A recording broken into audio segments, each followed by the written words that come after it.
ಈ ಡಿಲೈಟ್ ಬಾಕ್ಸ್ನ ಸ್ಪೆಷಲ್ ಪರ್ಸನ್ಗೋಸ್ಕರ ಕಸ್ಟಮೈಸ್ ಮಾಡಿದ್ದೆ. ಯಾರಿಗಂತಲೇ ಇಲ್ಲಿ ವಿಡಿಯೋ ಎಂಡಲ್ಲಿ ಹೇಳ್ತೀನಿ, ಲಾಸ್ಟ್ವರೆಗೂ ನೋಡಿ. ಫಸ್ಟ್ ಲೇಯರ್ ಬ್ರೌನಿ, ಸೆಕೆಂಡ್ ಲೇಯರಲ್ಲಿ 2 ಟೈಪ್ಸ್ ಆಫ್ ಫಿಲ್ಲಿಂಗ್ಸ್ನ ನಾವು ಕಸ್ಟಮೈಸ್ ಮಾಡಿದ್ದೆ. ಫಸ್ಟ್ ಬಂದು ಕುನಾಫಾ ಹಾಕಿದ್ದೆ, ಫುಲ್ಲು ಕುನಾಫಾ ಫ್ಲೇವರ್ ಜೊತೆ ತುಂಬ ಚೆನ್ನಾಗಿರುತ್ತೆ.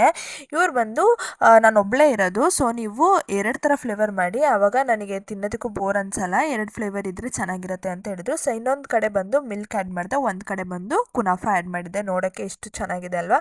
ನೆಕ್ಸ್ಟ್ ಲೇಯರ್ ಬಂದು ಇನ್ನೊಂದು ಲೇಯರ್ ಬ್ರೌನಿ ಆ್ಯಡ್ ಮಾಡಿದ್ದೆ. ಅದ್ರ ಮೇಲೆ ಬಂದು ಡಾರ್ಕ್ ಚಾಕ್ಲೇಟ್ ಆ್ಯಡ್ ಮಾಡಿದ್ದೆ. ಅದ್ರ ಡಾರ್ಕ್ ಚಾಕ್ಲೇಟ್ ಫುಲ್ಲು ಗಟ್ಟಿಯಾಗಿರುತ್ತೆ ನಿಮ್ಮ ಹತ್ರ ಬರಬೇಕಾದ್ರೆ, ಸೊ ನೀವು ಬ್ರೇಕ್ ಮಾಡಬೇಕಾದ್ರೆ ಫುಲ್ಲು ಡ್ರೀಮ್ ಕೇಕ್ ಥರ ತುಂಬ ಚೆನ್ನಾಗಿರುತ್ತೆ. ಈ ಡಿಲೈಟ್ ಬಾಕ್ಸು ಒಂದ್ಸಲ ಟ್ರೈ ಮಾಡಲೇಬೇಕು ನೀವು. ಈ ಡಿಲೈಟ್ ಬಾಕ್ಸಿಗೆ ಯಾವುದೇ ಥರ ಕಸ್ಟಮೈಸೇಷನ್ ಬೇಡ ಅಂತ ಹೇಳಿದರು. ಇವ್ರು ನನ್ನ ಓಲ್ಡೆಸ್ಟ್ ಕಸ್ಟಮರ್ ಅಂತ ಹೇಳ್ಬೋದು. ನಾನು ಬಿಸ್ನೆಸ್ ಸ್ಟಾರ್ಟ್ ಮಾಡಿದಿಂದ ನನ್ನ ಹತ್ರ ಪರ್ಚೇಸ್ ಮಾಡ್ತಾನೆ ಇದ್ದಾರೆ. ಸೊ ಮನೆಗೆ ನನಗೆ ತಿನ್ನೋದಕ್ಕೆ ಯಾವುದೇ ಥರ ಕಸ್ಟಮೈಸೇಷನ್ ಬೇಡ ಅಂದಿದ್ದು, ಸೊ ನಾನು ಪಿಸ್ತಾನ ಫುಲ್ಲು ಮೇಲ್ಗಡೆ ಲೋಡ್ ಮಾಡಿ ಅವ್ರಿಗೆ ಕೊಟ್ಟಿದ್ದೆ. ಈ ಡಿಲೈಟ್ ಬಾಕ್ಸಲ್ಲಿ ತುಂಬ ವೆರೈಟೀಸ್ ಇದೆ ಆ್ಯಂಡ್ ನಮ್ಮ ಹತ್ರ ಆಫರ್ ಕೂಡ ನಡೀತಿದೆ. 500 ಮೇಲೆ ನೀವು ಏನೇ ಪರ್ಚೇಸ್ ಮಾಡಿದ್ರು ಪಿಸ್ತಾ ಬ್ರೌನಿ ಫ್ರೀಯಾಗಿ ಸಿಗುತ್ತೆ. ವಾಟ್ಸಪ್ ಮಾಡಿ.